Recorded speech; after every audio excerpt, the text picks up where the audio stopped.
All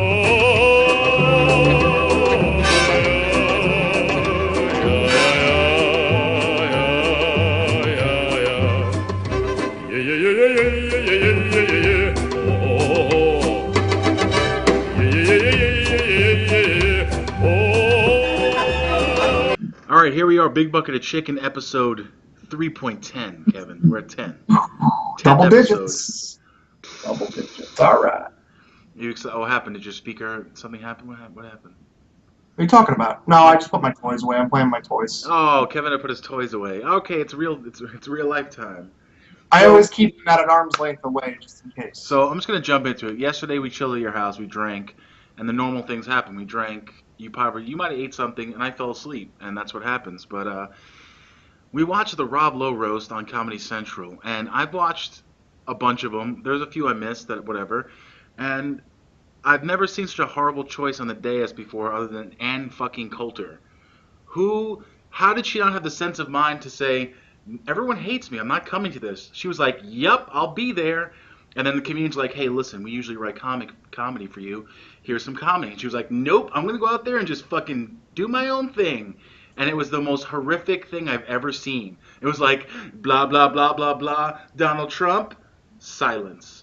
Booze. I never saw someone get more booze at a fucking Comedy Central roast ever. At any roast. It has nothing to do with this being the next stop on my press junket for the book I've just published 4 days ago, In Trump We Trust, Pluribus Awesome. It was the worst thing I've ever fucking seen. And then my favorite part was every time, it was like the roast of Ann Coulter. Everyone's like, Rob Lowe, you're adorable, but you had sex with everything. Fuck you, Ann Coulter, you're a cunt. I hope you die, Skeletor. And then she's like, the facial expressions doesn't change for the whole, is this supposed to, I don't know what to do with my arms. Like, she didn't fucking move. And the best quote was, what's his name? I said, Jeffrey Ross? No, not Jeffrey Ross. It was, what's his name? Davidson? What's his first name? Pete Davidson? Pete Davidson. He goes, Ann Coulter, if you're here, who's scaring the crows away from our crops? Cut to her face and just saying like she doesn't have Botox. She looks like she got Botox in her organs somehow, like in her bones. It was fucking weird. And it got to the point, and I said it to you yesterday, I hate this person. I don't like her. Most people don't. But there was a little bit of my brain going like, I kind of feel bad for her.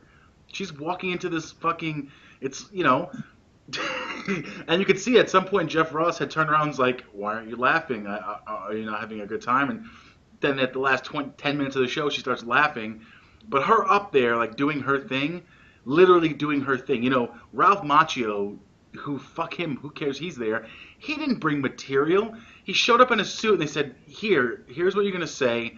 Just read the fucking teleprompter and act, okay? Pretend it's 1987. And he fucking did great. I mean, it was not, whatever, it's a Ralph Macchio. But she's like, no. I'm a writer. I'm going to go out there and just wing it. And she fucking, there's just booze. I've never heard booze before. I don't fucking understand what she was thinking. The only one that came close to bombing like she did was The Situation. I don't know if you remember that one. I think it was the Donald Trump roast. And The Situation from Jersey Shore, like, completely just, he came off exactly how you thought he would be. Just like this cocky, arrogant douchebag that was just like, not even telling jokes. He was just like, look at my sunglasses, look at my tan. Like, it was just really bad. I feel like Ann Coulter, like, was punking us somehow. No. Like, I feel like she did it on purpose somehow. Like, she actually beat us all. Like, the fact that she was even on that show, appearing on that show, not even telling any jokes, like, and really, I mean, a lot of the ammunition for the comedians was for Ann Coulter. It was fantastic. But I think she really thought she was telling jokes. I really think she thought she was telling jokes. Like, she thought, I really feel like she knows people despise her. She realizes she wasn't in, like, a Fox fundraiser, so she's probably like, this is going to piss off, you know, the Hollywood left wing, whatever. But there was a glimmer in her eye, like, da-da-da-da-da-da. And it was like, boo, no, boo, you suck. And then after she went up, because she went towards the end, the people that were roasting her Rob Lowe's just sitting there like, I'm gonna get laid, I'm gonna have I'm sober, everything's great, I'm golden, and they're like, oh, Rob Lowe, you suck, by the way, just kidding, haha. Ann Coulter, here's 5 minutes of material I made just for you at someone else's roast. Go fuck yourself. I hope you die. I think a lot of people too didn't know who Ann Coulter was before that roast. So a lot of people, I think now, that will be the only reference they have about who Ann Coulter is. Unless you really follow politics closely, or a right-wing conservative, or whatever. If you're really into politics, I think the fact that you saw that woman's like, who is this woman? That's the only, like, wow. Not only is she a fucking ugly skeleton-looking bitch, but she's also voting for Trump, wrote a book about why Trump's going to win, and just the only reason it seems she was there was to promote that book that just came out last week. And what's the book called? It's called In Trump We Trust. Yeah. It's called In Trump We Trust. I Pledge Allegiance to Awesome or something. It's like she hired a think tank and was like, make me the worst title of all time and everyone's gonna hate, please. And they're like, billionaires are like at computers like, what about this combination of horrible words? It's like fucking. And my thing is, it's like when you look at her, I know you said she's ugly. I wouldn't say like unfuckably ugly. I'd say that if Winter was a person, she'd be his wife. Like that's what she's like, the white goddess of the North who like turns children into like snacks that she eats when she watches like NPR, or like when she listens to like NPR on the radio. She's like, little children's bones. It actually makes me want to find out more about her. I'm gonna do my research and I'm gonna start really listening to some of her interviews and like when she's on TV shows. Because she's got to be saying some ridiculous shit. She does. I mean, I feel like there's got to be like Best of Ann Coulter somewhere on YouTube. Of course. I'm definitely looking it up after we do this show because she's got to have some like game-winning like comments and quotes. I know she hates the Jews. I know she hates black people. Like she is just like, yeah, it's fucking ridiculous. I've seen several interviews where she'll say something that's completely bogus. It's like Tea Party rumor stuff. And that's the thing. She's not fucking dumb. She's not an idiot. She fucking wrote books. I mean, listen, most writers like Trump, people like that, they have a ghostwriter who like he's talking and the guy's just taking notes and they make a book. I really feel like she writes a fucking book. I don't care if it's something I'll never agree with. She has the right to. She's not a stupid person. She's willfully ignorant. She's a fucking. When it's like, what was I saying last night? It's like the guys who put together a roast go, listen, we're gonna roast Rob Lowe or whoever. We need that one person that if comedians are struggling for material, there's the crutch, and she was the crutch. And it was like they called her and like, hey, Ann Coulter, if you're not busy building the wall by yourself out in the desert, would you like to come to Hollywood and roast Rob Lowe? Sure, I'd love to come and roast Rob. I love comedy. I'm such a comedian fan, and I just want to go and have fun. And as soon as I hung up the phone, they were like, it was almost like they hung up the phone and then signed their name in blood to the devil's contract. And he was like, I'll make it happen. Click. Like, what the fuck were you thinking? So fun. And if you haven't watched it, go on demand on your cable, go on YouTube. I'm sure at this point there's like a highlight reel of her. I'm going to have put up clips and pictures. Like she, for 90% of the fucking roast, just had this fucking just like, oh shit, I fucked up. Why am I fucking here? And then the best part, no, sorry, the highlight. I think they should come out with a show where Ann Coulter just does random jobs. Like she was a comedian at the roast, and like I want to see her like running an ice cream stand or like turning away Chinese people for no reason. Yeah. Like, oh no, not you, go away. Like and just like every job she goes to, it's like completely racially biased. Like every job is like segregated. I think that'd be awesome to be on like Home and Garden Network. Like, and we call it like Ann Coulter Does It or something like that. I mean, she's already tried to do comedy and failed, so she might as well just try everything else. That's awesome. And the best part, and we'll end it here. At the end of the show, it's like, hey, we had a great. David Spade was the host. Hey, okay, great, awesome. And everyone stands up on stage and is like clapping and like kind of grouping together to like, hey, good time, I'm glad to meet you. And then there's at the end of the stage all by herself, Ann Coulter just like, no one likes, like, she really is like the smelly kid in class. It's fucking, that was fucking great. And yeah, that's where I want to end it. I don't want to talk about that anymore. I mean, I'm going to do the same thing later. I'm going to go and look up Ann Coulter videos and just fucking die laughing. It's fucking great. So I was having a conversation last night with Kelly's parents about just old board games and stuff like that, and we got to talking, and one of the games I wanted to talk about, and I know everybody remembers it. I know you're going to put up, commercials and what it looks like. Oh, yeah. The game Don't Wake Daddy was just so interesting to me because the commercial, it was like these kids like tiptoeing around at night, like and the point of the board game was not to wake up the dad. So there'd be like a clock going, and like the dad would like jump up like and startle you like on the board. Yeah. But for me, like when I first watched that, I was like, why can't you wake up daddy? Like, what did you do where daddy is going to get that upset about being woken up? Does he have like a night job? Like, does he work all day and he has to sleep? I don't like. That's the thing for me. Like, he's got to get up at like 3 a.m. and like he goes home and just goes right to bed. Doesn't give a shit about his kids. So like to me, it was almost like, are these kids gonna get their asses whooped if daddy gets woken up? Is it gonna? Like I felt like the game should have came with like a little like belt, like where like the daddy could have like beat the shit out of the kids, like if you get woken up.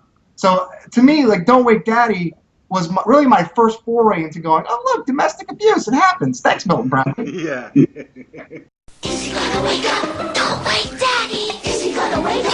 Don't wake Daddy. The game where you try to sneak into the kitchen without waking Daddy. Land on a noise. It could be back to bed for you. Don't wake Daddy. From Parker Brothers. ارفع هيا انت لو خرج في فمك ننتك ارفع Yeah, there was some kids who were playing the real home game where, dad works the double shift until like 2 o'clock in the morning, comes home, goes to bed, and every time they want to do something, it's like, don't wake your father. And then all of a sudden it's like, they're fucking playing with Legos and like the whole castle they made just crumbles, and they hear like the footsteps coming from downstairs, and the one kid pees his pants because he knows what's coming. The little kid's like, what's happening? I don't understand. Punch, punch, punch. And the thing was too is there's got to be some kids that got confused. They come over to your friend's house like a sleepover, and they're like, hey, you want to play Don't Wake Daddy? And they knew of the board game. But in this particular household, Don't Wake Daddy was don't fucking wake Daddy up. Like there was no board game in some houses. It was like, no, really, no, he's sleeping. He works a factory job. Just tiptoe, please tiptoe. He heard us. He heard us. Run, run. It was like the sequel to the game. It was like it was for the stepdad version. The kids who were in a divorced family. It was like, don't wake Craig. Craig will fuck you up. Don't wake Craig. This is just the guy's name. Don't wake John. Yeah. Don't wake Tim. Tim has a meth problem, and he'll go into a fit of he'll have a flashback from Vietnam and just start stabbing. Mom says he's a real sex machine. That Tim. Yeah. What other games reinforced those kind of old like I don't know about domestic violence, but I always what games reinforce domestic violence? Just Don't Wake Daddy. Well, not domestic violence, but like notions of like we talked about this once about like board games. But what about like Shark Attack and things like that, where it's like you're playing with a giant shark. Oh, I lost. Sucks. And it's like yeah. Well, I don't know. I don't think like getting eaten by a shark like hit. They didn't hit close to home like Don't Wake Daddy did. Like Don't Wake Daddy sometimes would end in like tears. Like I don't want to play this anymore. This is too much suspense for me. Because you're gonna show the commercial and they're dressed in like full like Peter Pan pajamas, like they're like tiptoeing around the house. And Daddy, and Daddy's always like startled, like he possibly has like a rifle next to his bed. Yeah. He thinks like someone's breaking into the house. Meanwhile, it's this shitty 4-year-old kid that's trying to get like potato chips. No, it's also I remember from the. Don't wake Daddy! He has the rifle. Yeah, was he had like the dad when he was laying in the bed, the toy. He was in pajamas and he had the fucking nightcap. Yeah, the nightcap. Like it was the 18th century Daddy, like he's like putting out like checking all the rooms with There's no electricity. There's no electricity in the house. It just has like a candle sconce. Yeah. Oh God. So you said something before. you wanted to talk about because it's September's rolling. I mean, it's still the beginning of September, but yeah. Tell me if you've ever done this before, because I always heard about it and I've seen it only in movies though. I never ever went to a place where it was like, let's do this. It's gonna be a fun activity. Bobbing for apples is just, I don't even know where this came from. It's got to be at least like the Pilgrims had to come up with something like this. Like this has to be like early century game. But does anybody who played Bobbing for Apples, has anybody ever gone, why the fuck are we doing this? Have you ever played it before? Yeah, I have played Bobbing for Apples. You have? Yeah. When I was a kid, like under the age of, I want to say 17, 16, when I lived in Queens, we used to have a Halloween party every year because it was I'm one of 5. I have probably 16 or 17 close cousins. Well, at least when we were younger, we were a lot closer. We lived all in the same neighborhood. So for Halloween, either at my parents' house or my aunt's house, we'd have not only Bobbing for Apples, and so she would have a big pot of water with apples in it, and they would put coins in the apples, they took a quarter and push it into the apple.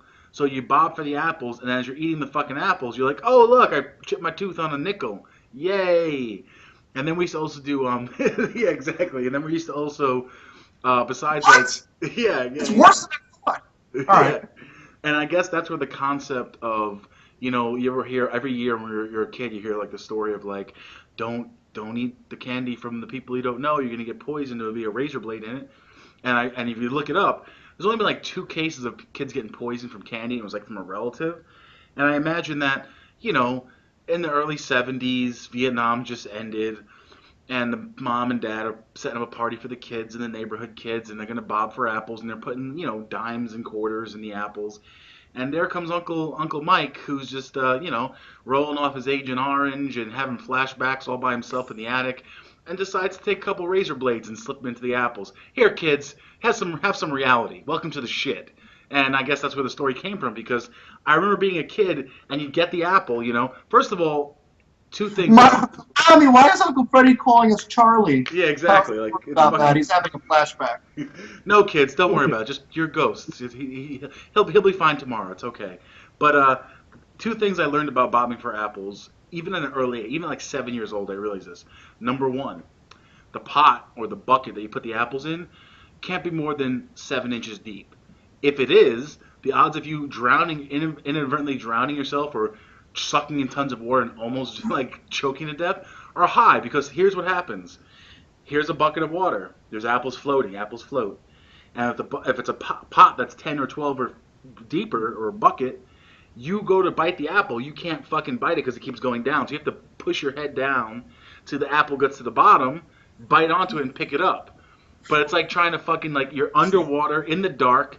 It's an archaic fucking crazy nonsense. And now that you brought it up, I'm thinking about why did we fucking we were excited to do it? I was excited. I was like, this is great. But my question is, because again, I never played it before, but my question is, how long does it take for each person? Do you give up after a certain point, or do you have to wait to this? What if you got some guy that really sucks at it? You just gotta sit there and wait for him to get a fucking apple? Do you get pissed off at that? It's still your fucking turn? Come on, let's pop that fucking apple. Yeah. I remember the little kids just just putting their being able to just get their face in I can't yet, and then someone just here you go, Bobby. Here's an apple. Just here's a fucking apple. I can't. Yeah, exactly. You might as well just hold their head down. He's not gonna get an apple anyway. All right, he might as well we're gonna teach him a lesson. And now, just for bringing this up, I'm actually going to make a Facebook event very shortly. Maybe I'll do it tonight so I don't forget. We're going to have our Halloween party at our house this year. Cool. And I'm not doing it on Halloween weekend. I'm probably going to do it the week before. So. Gotcha. And now I'm definitely creating a bobbing for apples station. But isn't that kind of unsanitary too? Didn't you have? I mean, you had at least a couple of friends who were like, I do not want to breathe the same water this fucking kid breathes. Oh, it's definitely unsanitary. You bob for apples in the toilet! and you like it. Because you don't clean out the water every time, right? It's 7 kids in, and then you're up. You're like, oh fuck, Yeah, I drew the small straw on this one. Jesus. Yeah. There's like just drool in the definitely. fucking bucket. Like Definitely. I don't understand that, man. I don't know how like parents were like, I don't get it. No, it's definitely unsanitary. Just think about this. Forget about me and you and your wife and my, people our age bobbing for apples. 7 kids in a row bob for apples. Every kid comes up like this. And then it's like, your turn. Get in there. Take a big gulp full of that. That's how you get the rhinovirus. It's fucking retarded. So, because I'm telling you, most people make the mistake. What you do is you say, we're gonna have bobbing for apples, and until the day of the party, or if you buy decorations for like a pail, most pails are pretty deep, 12 inches deep. Like I said, you can't just like go in like Viper quick bite an apple. You go put your mouth and you're like trying to fucking get the apple. I feel like every movie I've ever seen bobbing for apples, it was always a giant wooden bucket that looked like it was on a pirate ship for 20 years, and then your mom found it. Oh, this will be good. Exactly. On The Office, as a matter of fact, the new secretary, what's her name, Erin. They do the episode where she's bobbing for apples. They're all standing around her, and they cut away, and they come back. She comes back, and she pulls her head out to be like, how'd you hold your breath for 5 minutes? She's like, I ate a whole apple. I ate a whole thing. It's like, that's not what you're supposed to do. Eat the apple under the water. So she ate the apple under the water. Nobody knows. But now that you brought it up, and I do love Halloween. I am actually looking forward to the next few weeks. This is my favorite time of year. My party is going to have bobbing for apples. It's gonna happen. If I am going to do bobbing for apples, I will be the first person to do it, so we can get all that shit out of the way. I'm not going to be going 8th in bobbing for apples. It'll be 1 or done. That's it. Well, it's like beer pong. I'm going to sign up sheet, and you gotta get in there. You gotta get in there. Yeah.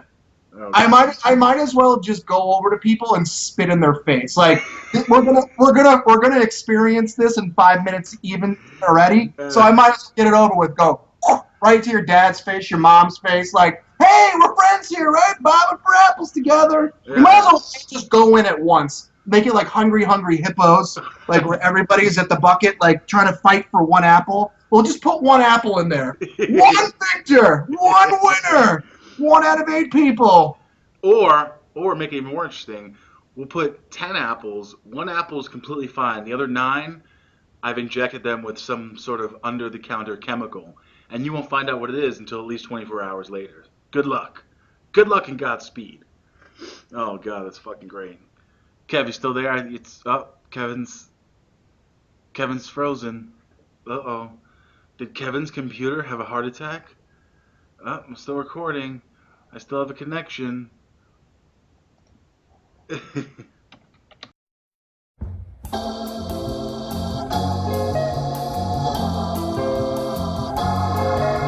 And we're back! Whoa! Slight technical difficulty. And I think it's time, Kev. What do you think? Put on the glasses. It's time.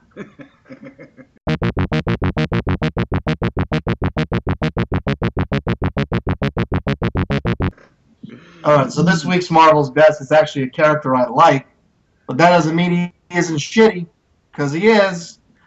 This character's name is PRISM.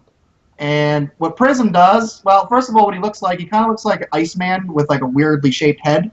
And PRISM is what they like to say, the Kenny of the Marvel Universe. As in, every time you see PRISM, you're going to go, he's going to die in 2 minutes. And literally every time he's showed up, he's done just that. The reason being for that, well, good old PRISM is made out of crystal. What happens when crystal falls? It shatters into a million pieces. And yes, that's exactly what happens to PRISM. Now, let me just go over his powers real quick. So, first of all, he has a crystalline body, which enables him to absorb, reflect, and amplify beams of light and energy.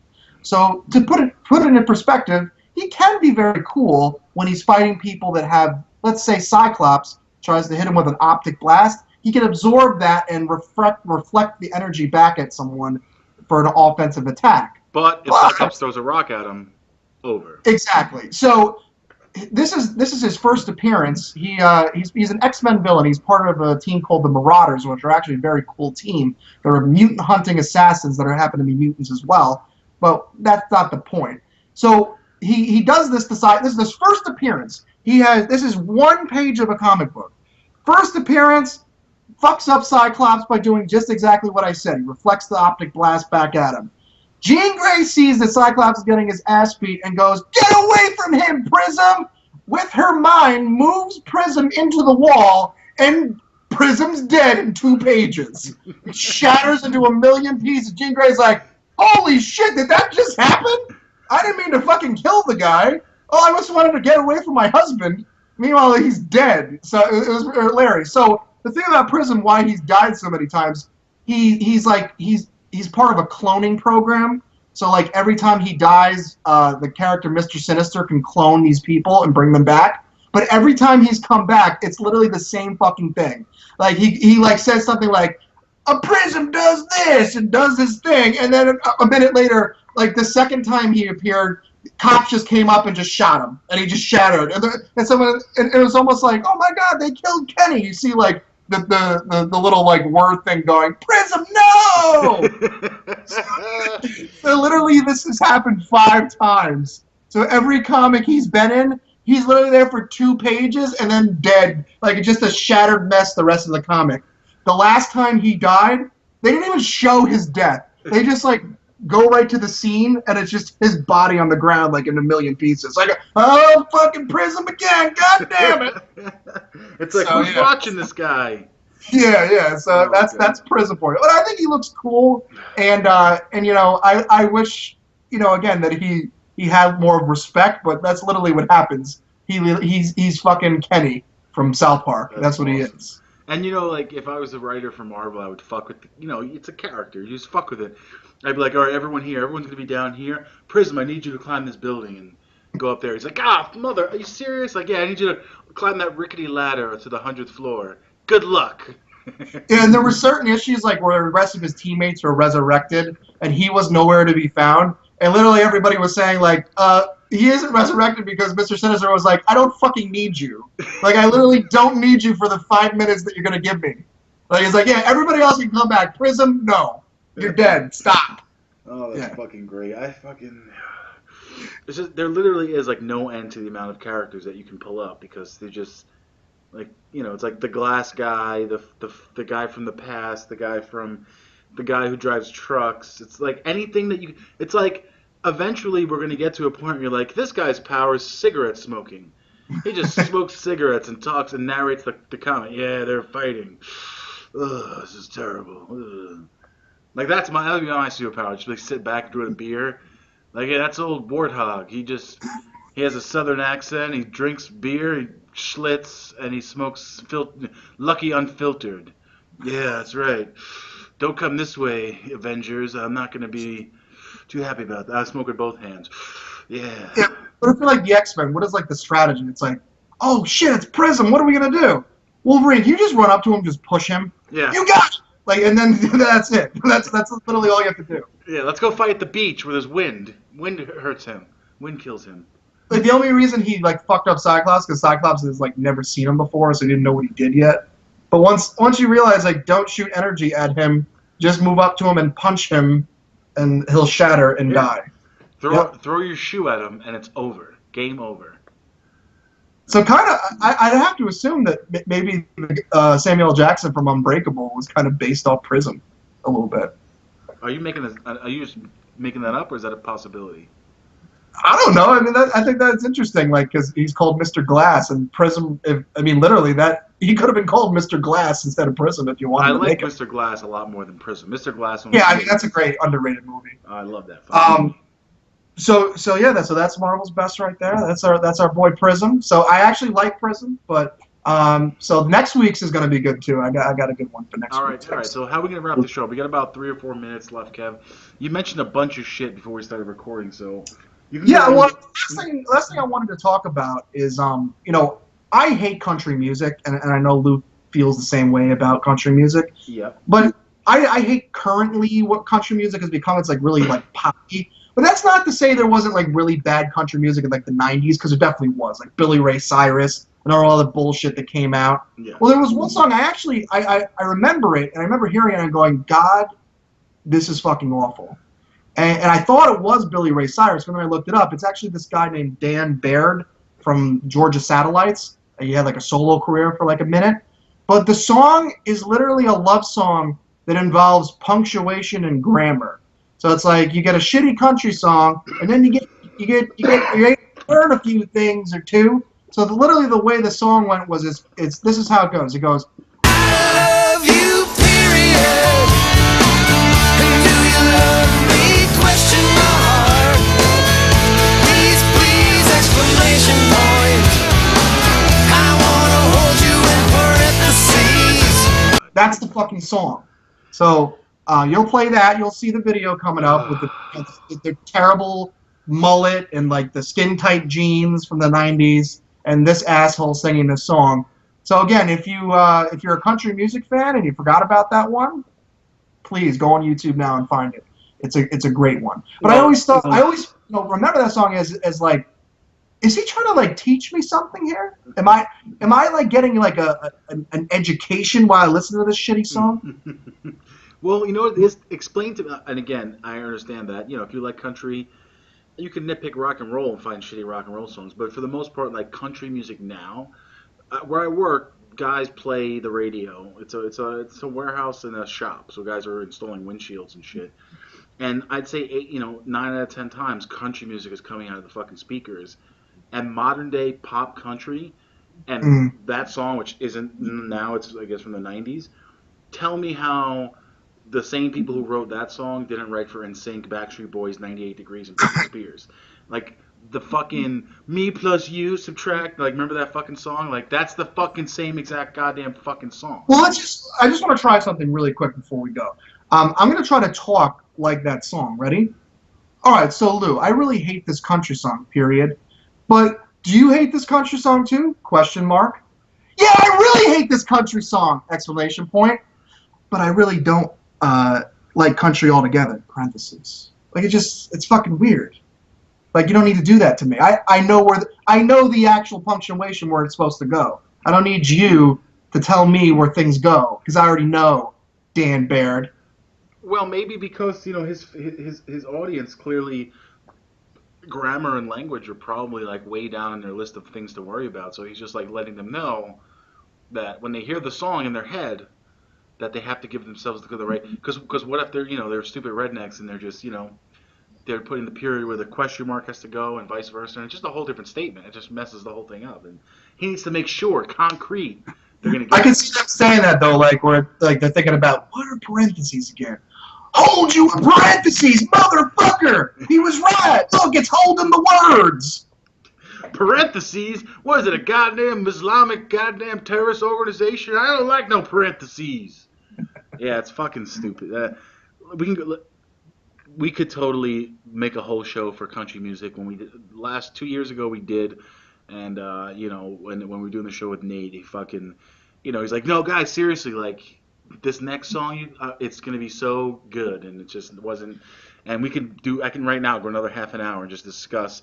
I mean, the songs I hear, and I don't know if we talked about it on any of the episodes. I know we're going long here, but Bo Burnham, is that his name, the comedian who sings? His song about country music is the most spot on definition of today's country that I've ever heard. Yeah, I agree. These fucking guys in like $10,000 boots and $3,000 hats talking about dirt and pickup trucks and farms, the places they would never go or get caught dead in, and they're fucking just trying to connect like to the Levi Strauss fucking Men of America, and it's just so fucking stupid. It's like, it's horrific.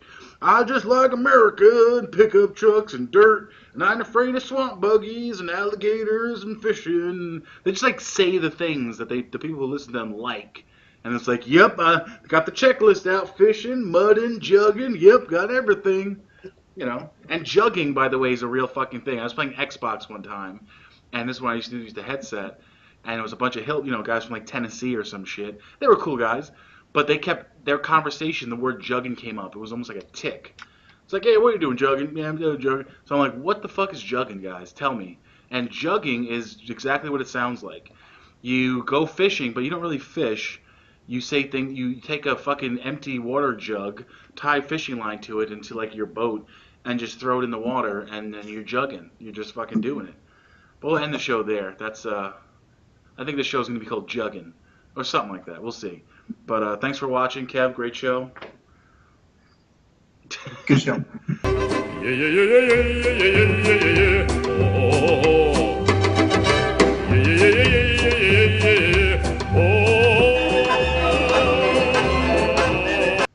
Hey guys, thanks for watching. Hope you enjoyed episode 3.10.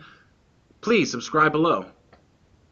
I want to hear from you guys. Like us. Thanks. All right, I'm going to use that. That was good.